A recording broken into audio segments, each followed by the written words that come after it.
అయితే Donald Trump ప్రభుత్వం రీసెంట్‌గా ఇచ్చిన స్టేట్మెంట్ యునెస్కో నుంచి ఎగ్జిట్ అవుతున్నానని చెప్పిన స్టేట్మెంట్‌కి యునెస్కో రెస్పాన్స్ కూడా ఇచ్చిందనమాట. మేము చింతిస్తున్నాం అమెరికా డెసిషన్‌కి.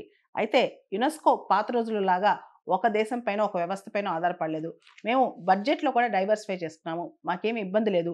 అయినా అమెరికా డెసిషన్ మేము ఊహించిన డెసిషన్ అయితే ఏం కాదు. ఇదంతా డొనాల్డ్ ట్రంప్ ప్రభుత్వం నుంచి ఊహించిందే అన్నట్టు ఇండైరెక్ట్‌గా చెప్పుకొచ్చింది యునెస్కో అనమాట. ఇప్పుడు అమెరికా యునెస్కో బడ్జెట్‌కి కేవలం 8% కంట్రిబ్యూట్ చేస్తుంది. అదే మనం చూస్తే ఇతర యూఎన్ ఆర్గనైజేషన్స్‌కి అమెరికా దాదాపు 40% కంట్రిబ్యూట్ చేస్తుంటే, యునెస్కోకి మాత్రం 8% కంట్రిబ్యూట్ చేస్తుందనమాట. యునెస్కో ఫినాన్షియల్‌గా ఇప్పుడు స్ట్రాంగ్‌గా ఉంది. 2018లో ఎప్పుడైతే డొనాల్డ్ ట్రంప్ 1.0 ప్రభుత్వంలో అమెరికా యునెస్కోలోంచి ఎగ్జిట్ అయిందో, అప్పటి నుంచి కూడా యునెస్కోకి డొనేషన్స్ కూడా బాగా పెరిగాయి. ముఖ్యంగా డబుల్ అయిపోయాయన్నమాట. యునెస్కోకి దేశాలు స్వచ్ఛందంగా ఇచ్చే డబ్బులు బాగా పెరిగిపోయాయన్నమాట. కాబట్టి యునెస్కోకి బానే డబ్బులున్నాయి. అమెరికా ఎగ్జిట్ అయిపోయినా యునెస్కోకి వచ్చిన పెద్ద నష్టమేం లేదు. కాపోతే డొనాల్డ్ ట్రంప్ కుప్పిగంతులు మాత్రం ఇక్కడ బాగా అర్థమవుతున్నాయి మనకి. తనకెవరైతే సపోర్ట్ చేస్తారో, అమెరికా ఫస్ట్ పాలిసీకి ఎవరైతే సపోర్ట్ చేస్తారో, ఇజ్రాయెల్‌కి ఎవరైతే సపోర్ట్ చేయరో వాళ్ళందరికీ అమెరికా వ్యతిరేకంగా ఉంటదని మనకు అర్థమవుతుంది.